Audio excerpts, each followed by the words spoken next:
श्रीमद राजचंद्र पत्रांक 537 चौथा भाग तारीख 19/8/2000 श्री देवचंद भाई। नमो अर्यंताणम नमो सिद्धाणम नमो आयर्याणम नमो उवज्जायाणम नमो लोये सवसावणम नमो समय साराय स्वानुभूत्या चकास्ते चित्त स्वभावाय भावाय सर्वभावांतरचिले मंगलम भगवान वीरो मंगलम गौतमो गणी मंगलम कुंद कुंदार्यो जैन धर्मोस्तु मंगलम सर्व मंगल मांगल्यम सर्व कल्याण कारकम प्रधानम सर्वधर्माणम जैनम जयतु शासनम ओंकार बिंदु संयुक्तम नित्यम ध्यायन्ति योगिनो कामदम मोक्षदम चैव ओंकाराय नमो नमः। राजचंद्र वचनामृत पत्र नंबर 537। श्री कृष्णदास के बारे में इस पत्र में खंभात के मुमुक्षुओं को पत्र लिखा है कि जीव को आत्मदर्शन की दर्पण होती है, संसार की कोई रुचि नहीं है और आत्मा भी नहीं मिलता है। प्रयत्न करने के बावजूद, सत्संग करने के बावजूद, सदगुरु का साथ रहने के बावजूद, ऐसी स्थिति में जीव को निराशा आ जावे, डिप्रेशन आवे, वापिस मुड़ना होवे, यहाँ से ही भटकना हो सकता है क्योंकि अभी स्व संवेदन तो नहीं हुआ। तो तर्पण का अगर इलाज नहीं है तो जीव तर्पण को भी छोड़ देता है, फिर वापिस मुड़ जाता है कि मिलता तो नहीं है, क्या करें। ऐसे प्रसंग में क्या करना वो बात बताई है यहाँ पर। कोई उदय योग नु बड़वान पनु होए, क्यों दर्शन नहीं हो रहे मालूम नहीं। भावना सच्ची है, संसार की रुचि अभिप्राय में नहीं है और आत्म भावना परफेक्ट है, प्रसाद भी चालू है, फिर भी कोई उदय योग नु बड़वान पनु होए અને સત્સંગ સત્પુરુષનો યોગ થયા છતાં જીવને અજ્ઞાનના કારણો ટાળવામાં હિંમત ન ચાલી શકતી હોય, મૂંઝવણ આવી જતી હોય तो પણ ધીરજ રાખવી। क्या बोले, सबसे पहले धीरज रखना। दूसरा, सत्संग से कुछ भी फायदा नहीं हुआ इतने समय तक, ऐसा करके सत्संग के बारे में थोड़ा भी गलत ख्याल मन में भी नहीं आना। सत्संग की और सत्पुरुष का योग क्या फायदा हुआ, इसको होगा, मेरे को तो हुआ नहीं, इतना मेहनत करने के बाद भी क्या फायदा हुआ। और वो बोल भी देते हैं कि निमित्त से कार्य होता नहीं है। अब आशा रखना व्यर्थ है, फिर भक्ति क्यों, फिर शरण भाव क्यों। ऐसा करके थोड़ा भी मन में विचार आया तो बहुत बड़ा नुकसान होता है। तो सत्संग सत्पुरुष नो योग विशेष करीने आराधो, उल्टा उसकी मात्रा बढ़ जाना। सत्संग की और सतगुरु के प्रति समर्पण भाव, भक्ति भाव की मात्रा और बढ़ जाना, क्योंकि अब तो पीछे मुड़ना नहीं और आगे रास्ता है नहीं, तो और शरण कौन है। और तो कोई शरण नहीं है। व्रत तप और व्रतादि जब तहां लगी भ्रमरूप, जहां लगी नहीं संत की पाई कृपा अनु। पाया की यह बात है, निज छंदन को छोड़ पीछे लाग, सतपुरुष के तो सब बंधन तोड़। इनको तो छोड़ना नहीं है, क्योंकि न पीछे मुड़ना है न आगे दिख रहा है कुछ, तो कम से कम इनको तो नहीं छोड़ना है। सत्संग और सत्पुरुष का योग विशेष करने आराधो, तो रिजल्ट क्या आएगा। अब एकदम जल्दी नहीं होवे तो भी अनुक्रम से अज्ञान की निवृत्ति हो जाएगी। जिस कारण से रुका है जीव, उसकी निवृत्ति हो जाएगी। व्याकुलता है आत्मदर्शन की, वो भी रुकावट है, नहीं होवे तो नहीं चले। लेकिन उतना ही चाहिए जितने से संसार की सारी रुचि खत्म हो जाए। सारी रुचि खत्म होने के बाद इतना ही डाला नमक जिसे बराबर टेस्ट परफेक्ट है, ठीक है। अब ज्यादा डालो तो परेशानी है। संसार का सारी रुचि सारे अभिप्राय खत्म हुए तक ही आत्म भावना है, तर्पण है, उसका वेदना है। इसका ओवर डोज हो जाए तो प्रॉब्लम हो जाए। तो ये अज्ञान निराधार हो जाएगा। अनुक्रम से अज्ञान की निवृत्ति होगी। वो कौन सा अज्ञान कि ओवरडोज भी नुकसान का कारण है, ये सत्संग में समझ में आएगी बात। भावना की ओवर लिमिट से ज्यादा भावना बढ़े और व्याकुलता आवे। संसार की प्रतिकूलता के कारण नहीं घबराता जीव, लेकिन आत्मा के दर्शन नहीं होता है, उसकी अभी प्रॉब्लम हो गई। यहाँ वो द्रव्य को छोड़ करके अवस्था के पीछे पड़ा है, अपनी किसी अवस्था को, वर्तमान अवस्था को नहीं चाहता है। और इससे अच्छी अवस्था आत्मा के अनुभव वाली आनंदमय दशा, उसको वो चाहता है, लेकिन अपने को तो फिर भी नहीं चाहता है। यह राग द्वेष संयोगों से नहीं है, राग द्वेष अपने सगे वालों से नहीं है, राग द्वेष अपने कुटुंब परिवार से नहीं है, राग द्वेष शरीर के साता असाता के प्रसंग में नहीं हो रहा है, द्वेष अपने दोषों से नहीं हो रहा है, राग अपने गुणों से नहीं हो रहा है। लेकिन वर्तमान जो दशा है उस पे द्वेष, और अनुभूति की पर है उसके ऊपर राग,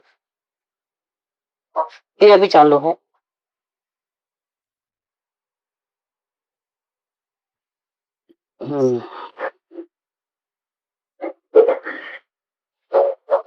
अनुक्रम से अज्ञान की निवृत्ति होगी। अगर सत्संग को नहीं छोड़ा, सदगुरु के साथ को नहीं छोड़ा, तो ये गड़बड़ कहाँ हो रही है उसका पता चल जाएगा। बड़े एक दिन में नहीं चले, लेकिन क्रमशः अनुक्रम से तो उसका पता चल जाता है। क्यों ऐसा होगा? सत्संग इसमें क्या फायदा करेगा? सदगुरु क्या फायदा करेंगे उसमें? कि सत्संग और सदगुरु नहीं, तुम्हारी भावना काम करती है कि तुमने ऐसी अवस्था में भी अपनी प्रयास को नहीं छोड़ा, धीरज को नहीं छोड़ा, सत्संग और सदगुरु को नहीं छोड़ा।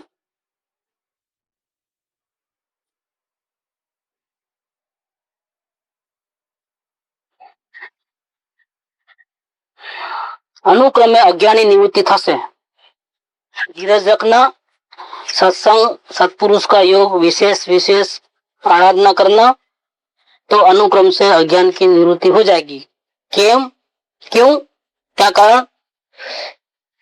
कि सत्संग ने फायदा किया, सत्पुरुष ने फायदा कराया? तो नहीं, पीछे रास्ता बंद करके आया, आगे दिखता नहीं है, तो भी इसने धीरज नहीं छोड़ा, समर्पण भाव नहीं छोड़ा, भक्ति नहीं छोड़ी, सत्संग नहीं छोड़ा। ये वृद्धिगत भावना की निशानी है। पहले जो भावना थी तो वहां तो अपनी गलती थी और उसको निकालने के लिए भावना थी। अब गलती नहीं है तो भी भावना टिका के रखा, भावना वृद्धिगत है। ये भावना ऐसी वृद्धिगत हुई है तो कहते हैं कि केम के निश्चय जो उपाय है, इस अवस्था में, ऐसी भूमिका में निश्चय यही उपाय है। और क्या करेगा जीव? कहाँ जाएगा? कौन शरण देगा? अंदर में आत्मा नहीं देखे, बाहर में रुचि नहीं रही, तो कहाँ ठहरेगा? उपयोग तो कहीं तो ठहरेगा ही। क्या करेगा जीव? तो निश्चय तो उपाय यही है कि सदगुरु सत्संग की विशेष आराधना होवे। અને જીવને નિવૃત્ત થવાની બુદ્ધિ છે તો ન હોય તો અલગ વાત છે, પાછું વળી જવું હોય, નિરાશા आ गई हो, आकुलता मूंझवण ज्यादा बढ़ गई हो, तो अलग बात है। तो ये भावना को काटने वाली बातें हैं सब। रोना रोना रोना रोना, आकुलता व्याकुलता, ये तो भावना को खत्म करने की बात है, ये भावना को बढ़ाने वाली बात नहीं है। इतना बड़ा काम तो रोते रोते तो नहीं होता है, बहुत बड़ा काम है, मामूली काम नहीं है। सारी दुनिया को जीतना है तो रोते जाएगा तो वो तो घर में ही बैठेगा। ऐसे ये सारी दुनिया को जीतने का नहीं है, ये तो परमात्मा बनने का काम है, इससे भी ऊंचा है। इस इंद्र पद लेने का भी बात नहीं है, स्वर्ग का इंद्र से भी ऊंचा पद है ये। चक्रवर्ती को अपने चक्रवर्ती बने को साबित करने के लिए 6 खंड जीतने पड़ते हैं। सोगानी जी कहते हैं कि ये सम्यक दृष्टि जीव 6 खंड को नहीं साधता है, अखंड को साधता है, खंड खंड को नहीं साधता है। टुकड़ों में उसको इंटरेस्ट नहीं है, पर वन पीस चाहिए, परमात्मा चाहिए, इससे कम कुछ नहीं चाहिए। ये सोगानी जी का कहना है कि वो अखंड की साधना करते हैं, इसके जैसा कोई नहीं है, और टुकड़ा नहीं, बिल्कुल गुण भेद नहीं, पर्याय भेद नहीं, सब निकाल के जो ज्वाइंट हुए हैं सब निकाल दो, वन पीस चाहिए मेरे को। तो अखंड की साधना करते हैं।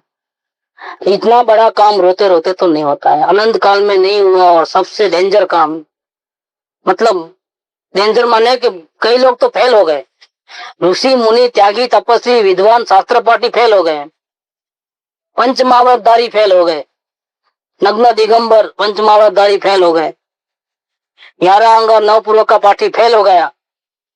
तो इतना बड़ा काम हम रोते रोते कैसे कर पाएंगे, तो बन ही नहीं सकते। तो कहते हैं कि निश्चय जो उपाय है और जीव को निवृत्त होने की बुद्धि है, भावना बरकरार है, वृद्धिगत है। अभी तो इस पोजीशन में अगर टिके रहे तो भावना ज्यादा है समझना, पहले से बढ़ गई समझना। पहले तो कारण था कि हमारे में कुछ गलतियां थोड़ी बहुत होती थी, तो उसके सामने भावना थी टक्कर में। तो वहां क्या होता था कि सामने दुश्मन की एक लाठी और अपनी एक लाठी, बीच में ही टकराते थे, किसी को मार नहीं लगती थी, दोनों साबित। अब प्रॉब्लम, अब जो पोजीशन है वो अलग बात है, अपनी लाठी चल रही है और सामने खत्म ही हो गया है।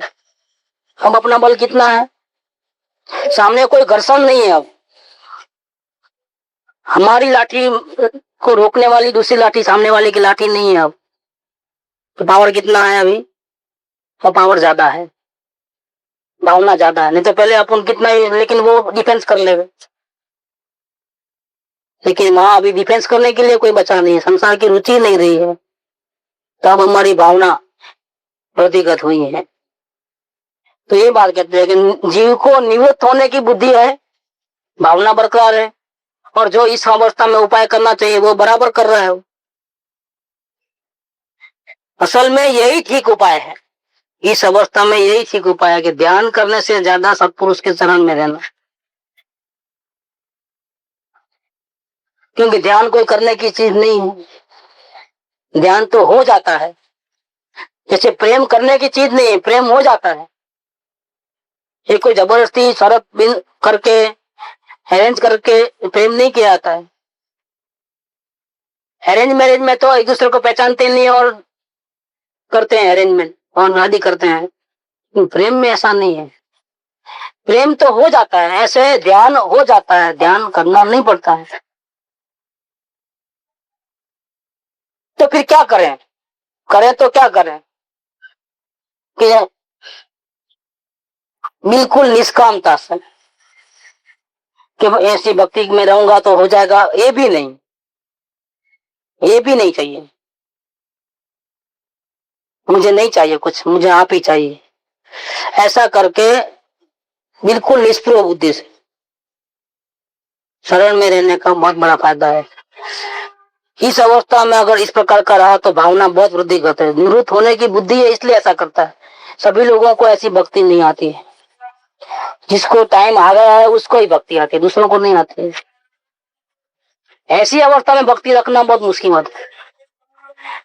हमारे दोस्त मिटते जावे, गुणों का विकास होते जावे और हम भक्ति रखे, वो एक बात है, और वृद्धिगत कुछ भी नहीं हो रहा है, वही का वही रटन चालू है।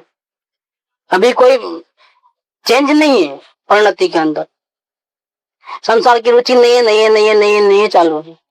आत्म भावना है चालू है, और आत्मा का दर्शन नहीं हो रहा है, नहीं हो रहा है, नहीं हो रहा है, नहीं हो रहा है, वो चालू है। अभी कोई चेंज नहीं है स्थिति के अंदर। पहले तो क्या था, रोज एक एक दोष कम होते जाता था, रोज एक एक गुण की वृद्धि होती थी। तो ऐसे में तो हमको खुला फायदा दिखता था, तो हम भक्ति करें वो अलग बात। लेकिन अब वो फायदा नहीं है, अब एजिटिक पोजीशन है। न सुधर रहा है न बिगड़ रहा है। एक ऐसी स्थिति है अभी वर्तमान की कि बिगड़ रहा नहीं है क्योंकि संसार की रुचि नहीं है, आप इस सुधर रहा नहीं है क्योंकि जिसका दर्शन करना है वो नहीं मिल रहा है। न बिगड़ रहा है न सुधर रहा है, बीच की भूमिका में एज इट इज ऐसी की ऐसी न्यूट्रल अवस्था, इसको न्यूट्रल गियर कहते हैं। फर्स्ट भी नहीं है और थर्ड फोर्थ भी नहीं है, सेकंड भी नहीं है, न्यूट्रल है। ऐसी अवस्था में भक्ति रखना और वो भी निष्कामता से, इसका बहुत बड़ा फल है। असल में ऐसी भक्ति चाहिए। आगे का रास्ता नहीं दिख रहा है, दिख जाएगा। अगर ये उपाय करोगे तो दिख जाएगा। भक्ति नहीं आया तो अवलोकन करना, अवलोकन से दोष निकलते जाएंगे, फायदा होते जाएगा तो खुद ही भक्ति आएगी। भक्ति प्रेम भक्ति ये सब करने की चीज थोड़ी है। भक्ति करो ऐसे कहने में कथन में भले आवे, लेकिन लोग इससे कोई भक्ति आती नहीं है। प्रथम बार जब मिलते हैं तो भी सदगुरु के वचन ऐसे ही होते हैं, सत्संग की आराधना करो, भक्ति करो, सदगुरु की आराधना करो, आत्मा की आराधना करो, ऐसे ही वचन निकलते हैं। करो करो की भाषा होती है, लेकिन क्या होता है? क्या भक्ति करो बोलने से हमारे को भक्ति आ जाती है क्या? और वो ये लेवल तक आती है क्या? नहीं आती है। ये अपने आप उसके समय पे ही आम पकाए नहीं जाते हैं, आम तो अपने आप पकते हैं। ऐसे भक्ति जो जिस प्रकार की चाहिए उस प्रकार की भक्ति साधना करते करते करते करते अपने आप उसके समय पे डेवलप होती है। और भक्ति के बिना मुक्ति नहीं है। भक्ति के बिना कर्तव्य भाव चालू रहता है, भक्ति के बिना अहंकार चालू रहता है, भक्ति के बिना स्वच्छंद चालू रहता है, सूक्ष्म कर्तव्य मुझे अनुभव करना है वो भी चालू रहता है। और भक्ति मेरा हाथ खलास हथियार डाल दिए, कुछ करना नहीं है, कुछ करना नहीं। तो ये पोजिशन आनी है तो ये सही उपाय है, निश्चय जे उपाय है। અને જીવને નિવૃત્ત થવાની બુદ્ધિ છે। तो ऐसी स्थिति में इस प्रकार का उपाय चालू है, निवृत्त होने की भावना चालू है, तो પછી તે अज्ञान निराधार થયું છતું સી રીતે रही सके? अब कब तक दर्शन नहीं होंगे? हम भी देखेंगे, हम नहीं जाएंगे परमात्मा के पास, वो आएगा, हमको नहीं जाना है। हम जहाँ बैठे हैं वहीं बैठेंगे, उसके दर्शन अपने आप हो जाएंगे। हमको नहीं करना है दर्शन, हमको दर्शन भी नहीं करना है, हमको उपयोग भी नहीं करना है। बस तो सारा कर्तव्य तो गया तो दर्शन अपने आप हो जाएंगे। जो अज्ञान निराधार हुए बिना रहेगा नहीं। अज्ञान को आधार क्या रहा? अज्ञान को आधार किस बात का रहा? अज्ञान बढ़ता तो नहीं है क्योंकि संसार की रुचि तो है नहीं, रिवर तो जाता नहीं, आगे नहीं बढ़ता है तो कोई बात नहीं, लेकिन न्यूट्रल में भी सेफ है ना। माँ के गोद में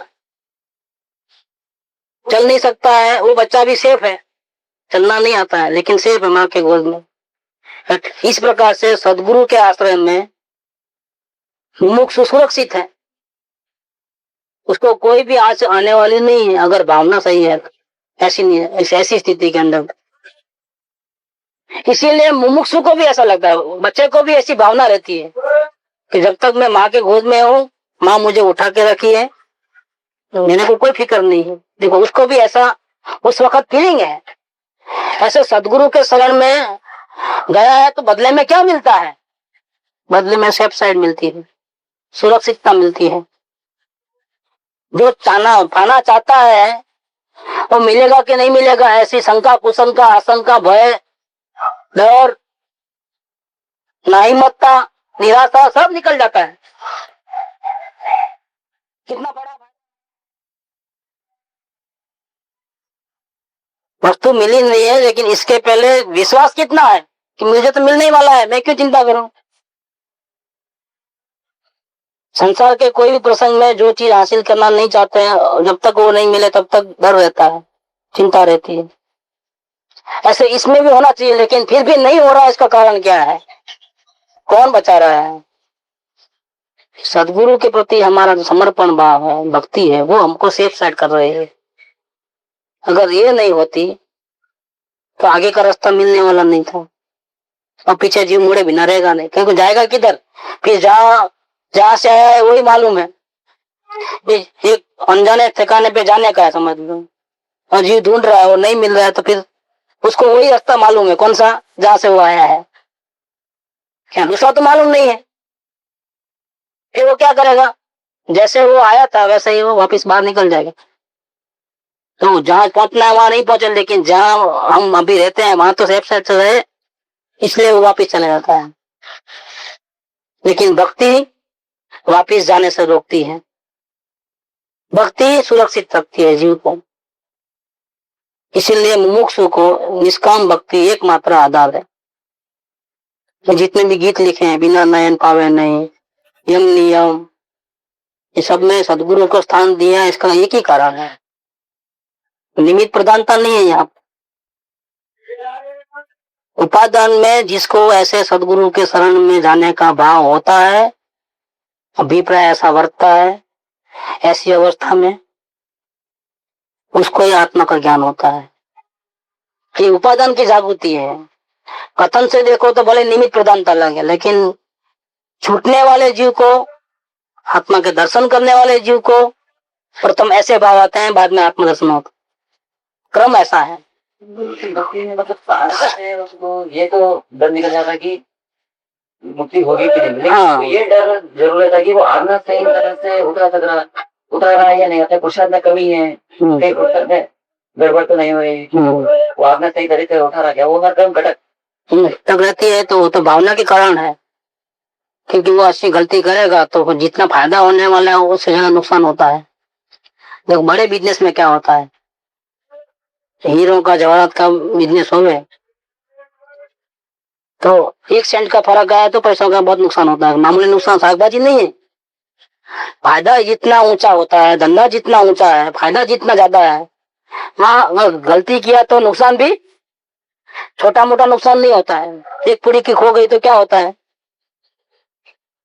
एक दिन की कमाई नहीं जाती है, 10-15 साल की कमाई जाती है क्या। तो सावधानी तो मुमुक्षु को रहती है कि कहीं कहीं भूल ना हो जाए मेरे से, कहीं विराट ना हो जाए मेरे से, ये तो होती है। और ये लक्षण है, अगर ये नहीं होगा तो फिर खत्म हो गया मामला, तो सोचन में आ जाएगा, बेफिक्र हो जाएगा, रास्ता मिला नहीं है और इसके पहले ही बेफिक्र हो जाएगा। ऐसा नहीं होता है। आगे चलने वाले को विश्वास भी है, साथ में इतनी सावधानी भी रखना पड़ता है।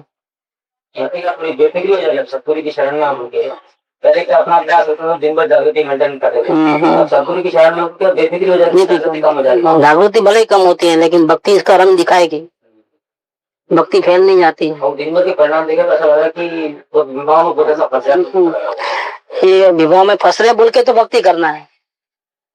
भक्ति बढ़ाने का कारण भी यही है कि हम इतने पामर है, હું પામર શું કરી શકું એવો નથી વિવેક, ચરણ શરણ ધીરજ નથી મરણ સુધીની છે।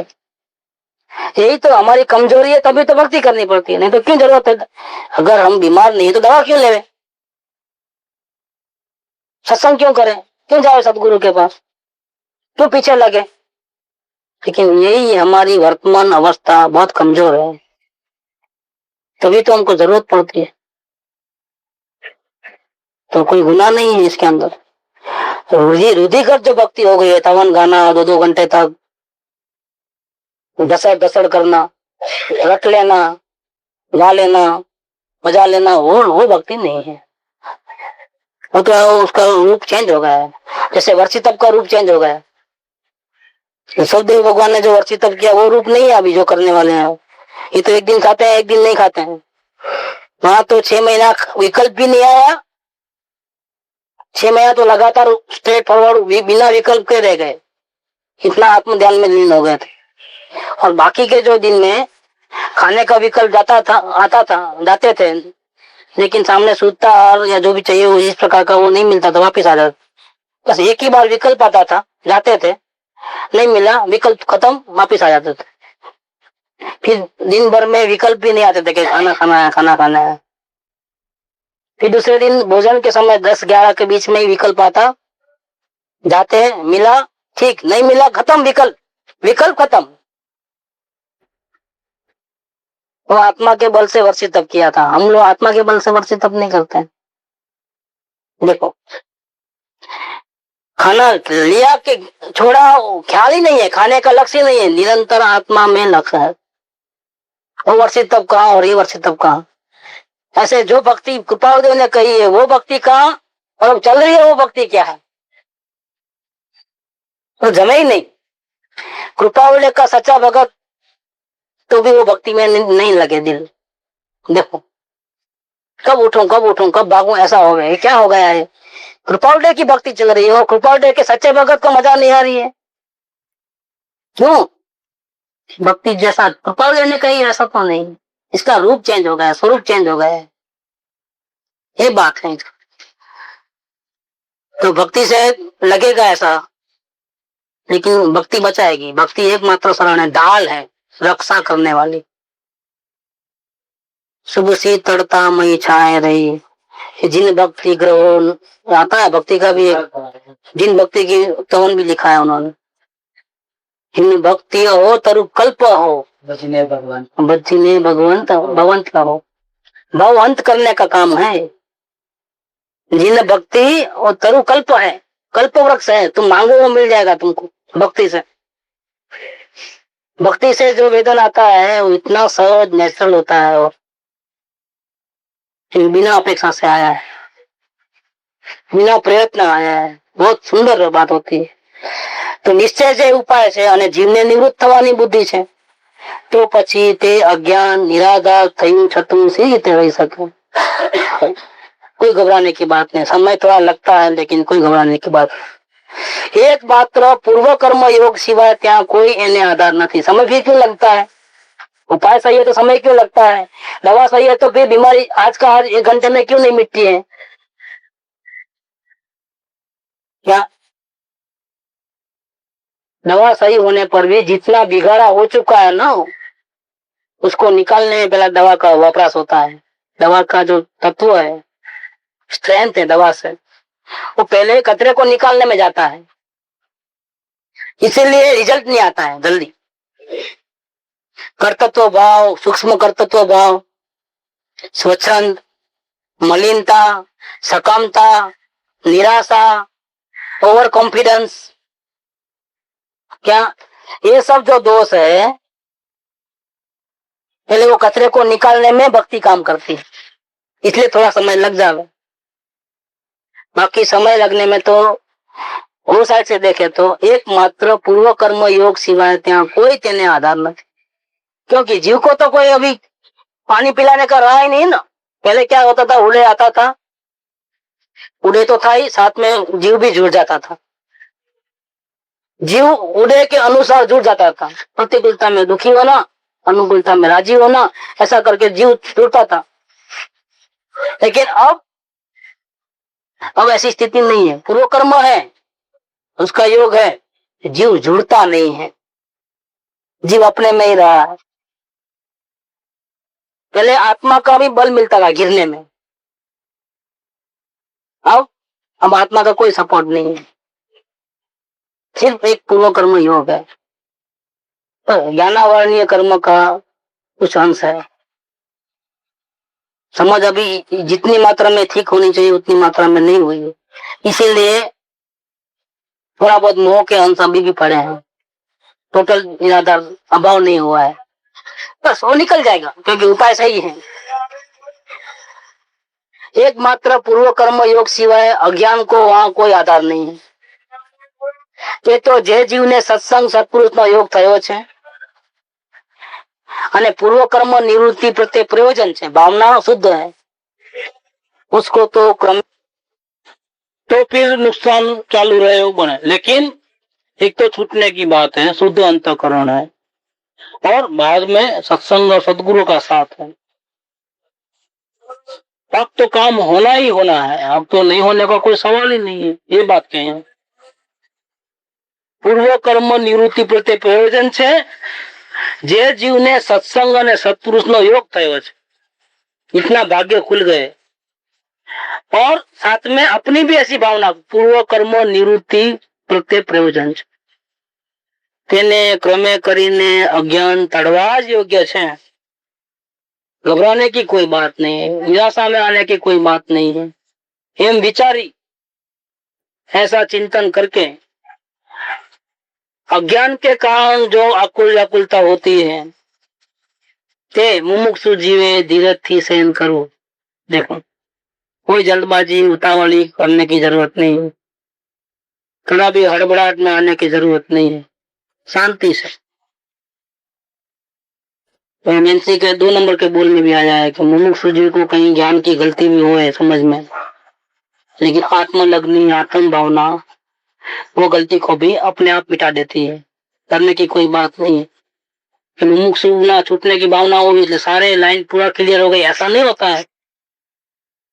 भावना सही होने पर भी अपने कहाँ का ज्ञान जहां जहां पड़ा है, जिस जिस प्रकार का पाल के रखा है, उसको बहुत से लाइन तो क्लियर हो जाती है, लेकिन कहीं कहीं कोई रुकावट रह भी जाती है, जिसके कारण लंबे समय तक फायदा नहीं होता है। लेकिन उपाय है, सही चल रहा है तो वो भी निकल जाएगा। उसकी लगनी ही उसको मार्ग दिखा देती है। ये बात देखिए माता जी ने, इसलिए निराश होने की जरूरत नहीं। ऐसे बहुत से बोल हैं, 33 नंबर 34 नंबर भी वही बोल रहे हैं कि मुमुक्षु जी को बाहर से रुचि छूट गई है और अंदर जाना है लेकिन रास्ता दिखता नहीं है, तो मूंझवण तो आएगी, मूंझवण जरूर आती है, दिमाग फट जाता है कि क्या करें अब कहाँ जाए। लेकिन आत्मा थी जो उसमें से भी, मूंझवण में से भी धीरज से शांति से रास्ता निकाल लेता है। जल्दबाजी करने से काम बिगड़ता है, ये बात भी उनके वचन में आई है। यही बात यहाँ कहते हैं कि ते अज्ञान थी तत्व आकुल व्याकुल पड़ू ते मुमुक्षु जीवे धीरज थी सहन करूं। ये प्रमाणे परमार्थ कहीने परिसह कहो है, परिसह भी कहा है और इसमें से कैसे बाहर निकलना, परमार्थ का रास्ता क्या है वो भी दिखाया है। किसने दिखाया है? महात्मा श्री तीर्थंकर है, वहां शुरुआत की है। महात्मा श्री तीर्थंकरे निर्ग्रंथ ने प्राप्त परिसह सहन करवानी फरी फरी भलामण करी है। क्यों बार बार कहना पड़ा? क्योंकि साधक दशा में अलग अलग साधकों की अलग अलग प्रकार की गलतियां होती हैं, बहुत सारी गलतियां होती हैं, जिसको कभी कभी तुम गलती मानने को भी तैयार नहीं हो। जैसे धर्म की प्रभाव न करना क्या गलती है भाई? अपना भी कल्याण दूसरों का भी कल्याण, इसमें क्या गलती है? लेकिन अपना नुकसान होता है, प्रभाव ना करने वाले का स्वयं का नुकसान तो होता ही है। और सोगानी जी को वो नुकसान नहीं हुआ, देखो उसका स्पीड जबरदस्त है, जेट स्पीड है, लेकिन जो वो तो जैसा होना है ऐसा ही होता है। लेकिन ये भी एक गलती है, साधक दशा में ये भी एक गलती है। सोगानी ने तो ऐसा वचन लिखे हैं कि सारी दुनिया में सिर्फ अकेला मैं ही मैं हूं, दूसरा कोई नहीं है। वो गलती मालूम हो गई वापिस, यहाँ पर भी गलती उनको दिखी खुद के स्टेटमेंट में, दूसरा कोई नहीं है ऐसा विकल्प मुझे क्यों आया?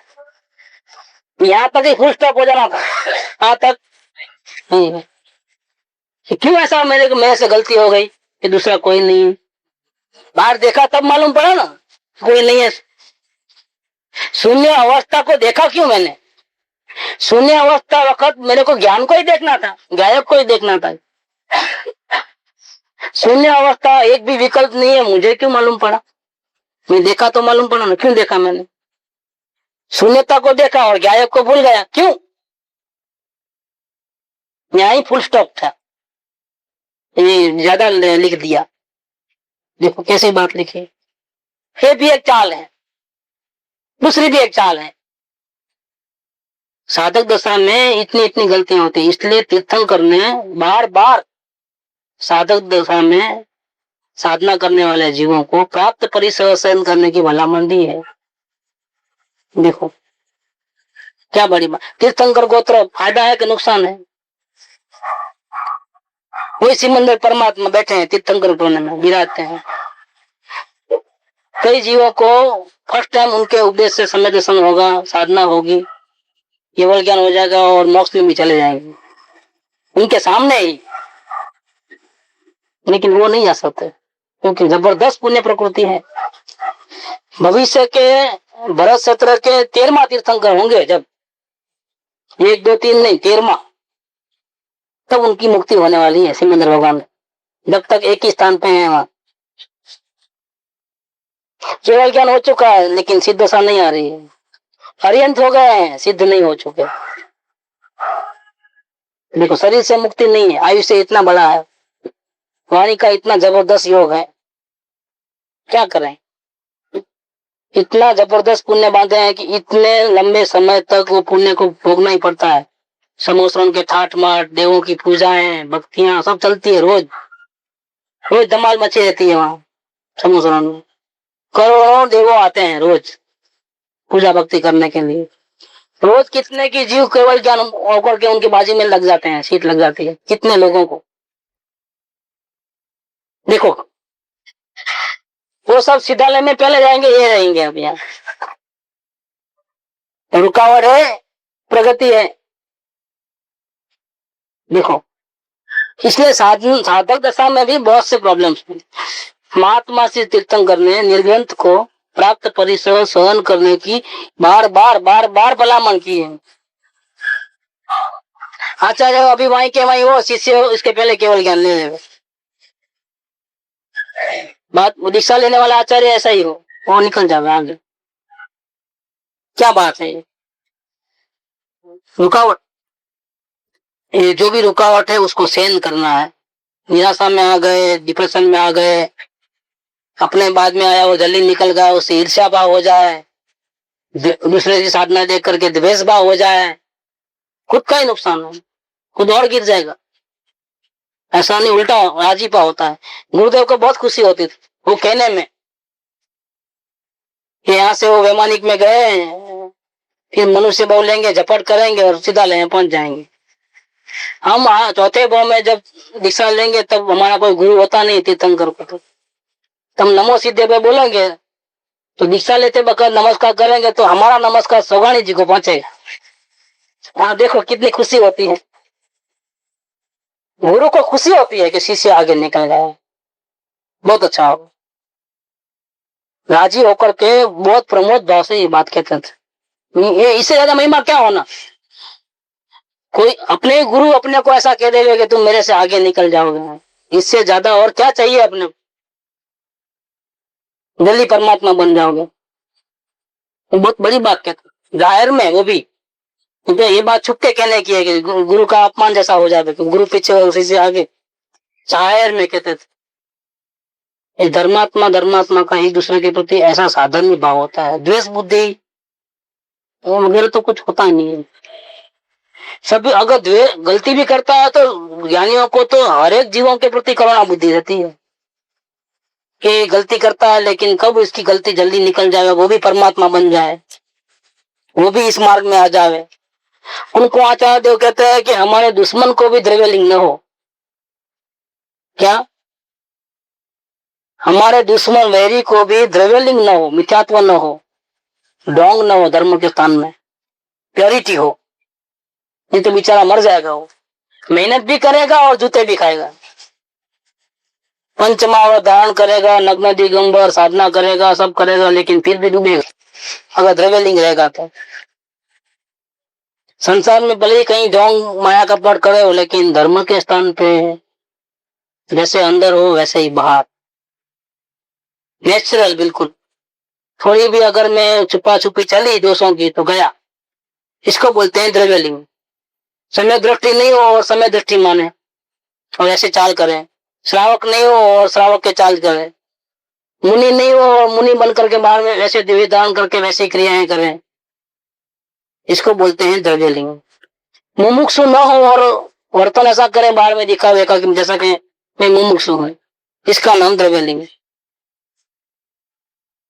बहुत डूब जाएगा इससे, तो जैसे है वैसे रहना। दिख हम दोस्त तो दोस्त ही सही, सामने दिखे तो अच्छा है, छुपाने वाली बात ये द्रव्यलिंग है, बहुत नुकसान होता है। इसलिए वो कहते हैं हमारे दुश्मन को भी ऐसा ना हो, उसका भी कल्याण हो। मतलब ये ज्ञानियों की ऐसी बात रहती है, ज्ञानियों की पूरी टोली जो है, इसमें एक भी ज्ञानी ऐसा नहीं होगा कि दूसरे जीवों को तकलीफ होवे, नुकसान होवे, नरक निगोद में जावे। ज्ञानी के मुख से तो वचन निकलते ही नहीं, लेकिन मन में भी ऐसे भाव नहीं आता, विचार तक नहीं आता है किसी भी जीव के प्रति। तो ये बात यहाँ ली है कि ऐसा सोच करके अज्ञान से होने वाला आकुल व्याकुलपना मुमुक्षु जी को धीरज से सहन करना चाहिए। लिखा तो कृष्णदास को है, लेकिन ये बातें जनरल है। धीरज रखना, सत्संग सत्पुरुष की आराधना विशेष करना, डरना नहीं, क्योंकि यहाँ एकमात्र पूर्व कर्म योग है। अज्ञान नियम से निकल जाएगा, चिंता नहीं करना। ये सब बातें जो है, आकुल व्याकुल नहीं होना, शांत हो जाना, ये सब बातें जनरल बातें हैं। देखो कैसा सुंदर मार्गदर्शन दिया है। ये प्रमाणे परमार्थ कहीने परिसह कयो છે। અત્ર અમે સંક્ષેપમાં તે બે પરિસહનું સ્વરૂપ લખ્યું છે, અજ્ઞાન પરિસહ અને દર્શન પરિસહ।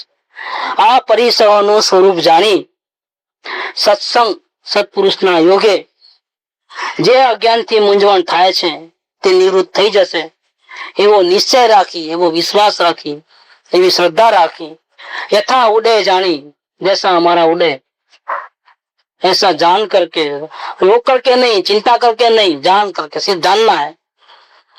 धीरज राखवानु भगवान तीर्थंकरे कह્યું છે। देखो ये तीर्थंकर के वचन है। ये बार बार तीर्थंकर का रेफरेंस क्यों देते हैं? ये भी एक झोंकने की बात है कि खुद गृहस्थ दशा में है और ये डेलिकेट सब्जेक्ट है, ये कोई ऑर्डिनरी केस नहीं है। सामने वाले को जब तक तीर्थंकर के वचन है ऐसा नहीं कहोगे तब तक वो विश्वास करेगा कि नहीं करेगा, क्योंकि वो अधीरज में है। उसकी जो पोजीशन है, मेंटल पोजीशन है, बहुत डेंजरस है। आगे बढ़ना है, बढ़ नहीं सकता है, पीछे मुड़ना नहीं है और बीच में लटक गया, ऐसी हालत है उसे। धीरज रहे तो कैसे रहे? जिसको शांति ही चाहिए, स्वरूप दर्शन ही चाहिए और कुछ नहीं चाहिए, उसको बोले कि नहीं इस विषय में सुना, एकदम स्पीड में मत हो, धीरे धीरे धीरे चलाओ। गाड़ी छूटने वाली है, कार कैसे धीरे चलाएगा? उसको बांध के रखे, रोक के रखे, अरे भाई क्या जल्दी है, पहुंच जाएंगे, ऐसा नहीं, मेरे को तो रिस्क नहीं लेना है, वो ऐसा बोलता है। भावना वाला जीव क्या बोलता है? तो